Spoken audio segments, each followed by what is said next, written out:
Zombie the Studio, it's an old school video game developer. It's not a big conglomerate corporation that's just pumping games out that they don't believe in. And right now it's kind of like the golden age of the studio. We're independent in terms of not being owned by another studio, but we're also independent in the way we hope to be in the future. So it's both a status and a goal.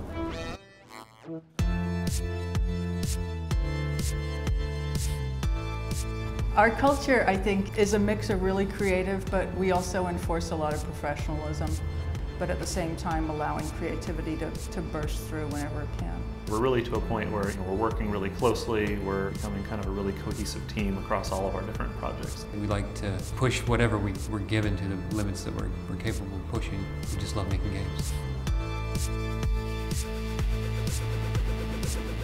We are very diversified in what we do. We have the commercial games and also the serious game side.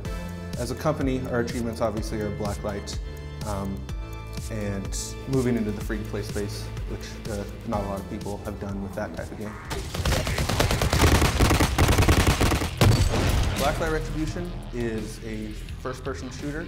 It's cyberpunk and Blade Runner infused is the art style, and you just go out there, get some gear, and you have a good time.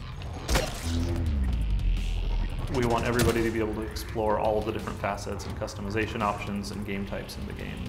You can customize everything in Blacklight, from your character to your game types, from visual appearance to functional. We really want people to be able to play the game how they want to play it.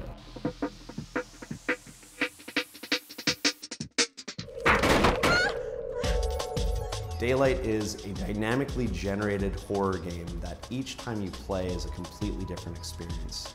The idea is you're stuck in a maze and you're trying to find your way out of this massive world that has all of these dynamic systems set up, so each time you come through the world, you never know what's going to happen.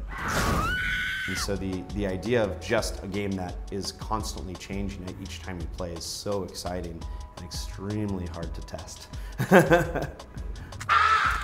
What's that? You will never play the same game twice. You learn quickly that the unknown element is what makes people not want to continue.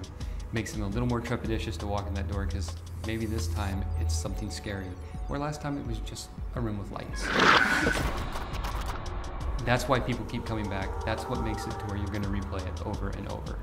When the idea of Daylight happened, it was really wild because I literally brought the idea up, and so all the guys here just kind of took it and ran with it. We got UE4 a few months before we even thought about doing Daylight. There are some new systems like the Blueprint system where an artist or designer can go in and just create an actor that does whatever you want it to do. We started using Unreal from the get-go. We've done several titles on every single iteration of the Unreal Engine that's come out. And we continue to try other engines, but Epic has just such a strong support for its product, and it is so aggressive in improving it that there's really just not a way to find a better product. We wanted to make essentially a single-player, multiplayer experience where every single time it's different because of X, Y, and Z. And the really cool thing is we did it because of working with Unreal 4.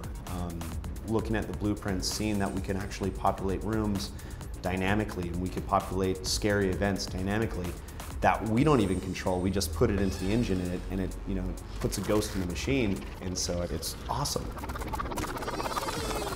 The achievements that we've hit since I've been here, Blacklight and Daylight, are those games that kind of came from all of our heads, which is really neat, but I think that it's just the beginning, it's just the stepping stone right now. We're going to be doing a lot more cool stuff.